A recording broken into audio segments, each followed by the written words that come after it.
My age 23 and I am female, and my husband age 27 years watched porn after we had sex. I don't know how to go about our marriage. My husband 27F and I 23M just gave birth to our baby boy on March. I know according to postpartum care you're not supposed to have sex before the 6 weeks, but honestly either of us couldn't wait. So around week 5 we did it. It was scary but enjoyable. Anyways, the next day we were on the dining table deciding on what we wanted to eat for dinner, and we couldn't decide on what to eat.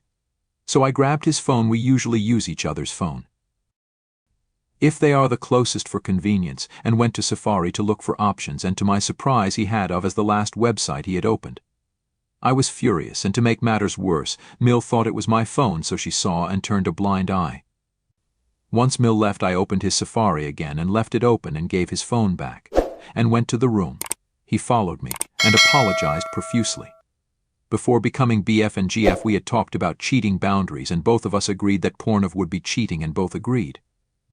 I feel betrayed, sad, and so angry. How could he be watching porn after a month of giving birth to a child he so wanted?